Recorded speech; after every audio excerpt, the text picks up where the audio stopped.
এবার ঈদের আগে বা পরে এমন কেউ বাদ নেই যে অসুস্থ হয়নি। আমারও একদম সেম অবস্থা, একদম জ্বর, ঠান্ডা, কাশি, একটা নাজেহাল অবস্থা সবার।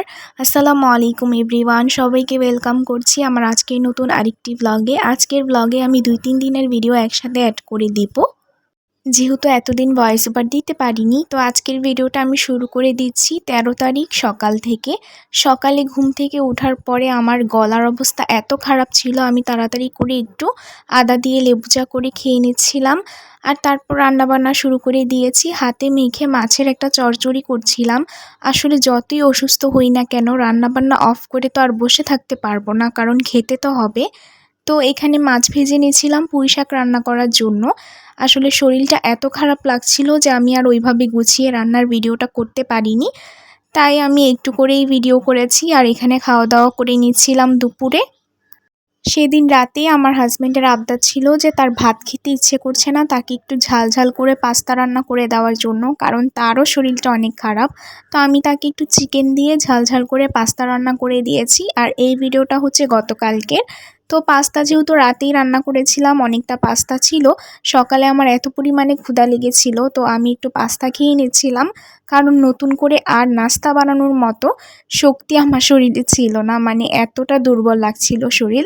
তো আমি সকালে পাস্তা দিয়েই সকালে নাস্তাটা শেষ করে নিচ্ছি। আর সেদিন যেহেতু পহেলা বৈশাখ ছিল, মানে গতকালকে, তো আমার হাজব্যান্ডের আবদার ছিল সে একটু খিচুড়ি খাবে, কারণ আমার বড় ভাবি ওই দিন আমাদেরকে খুব মজা করে একটু খিচুড়ি রান্না করে খাইয়েছিল। তো সে আমাকে বারবার বলছিল যে আমিও যাতে ওকে ওইভাবে একটু পাতলা খিচুড়ি রান্না করে দেই। তো আমি ভাবলাম যে ঠিক আছে, তাহলে আমি তাকে একটু খিচুড়ি রান্না করে দিই। আমি হাতে মেখে রাইস কুকারে খিচুড়িটা বসিয়ে দিয়েছি, যাতে আমার ঝামেলা কম হয়। আর খিচুড়ি যেহেতু খালি খালি খেতে ভালো লাগবে না, তাই একটু মাংস ভুনা করে নিয়েছিলাম। তো আমরা দুপুরে খিচুড়ি আর মাংস দিয়ে খাবার শেষ করলাম।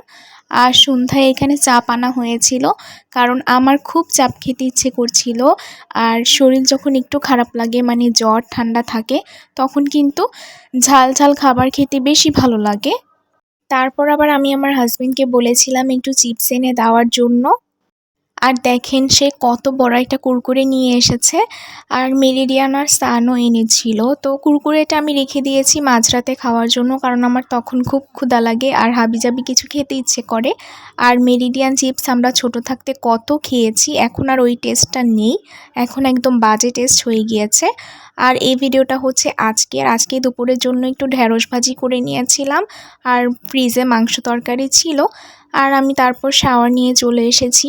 তো আজকের মতো এতটুকুই। সবাই আমাদের জন্য একটু দোয়া করবেন। সবাইকে আল্লাহ হাফেজ।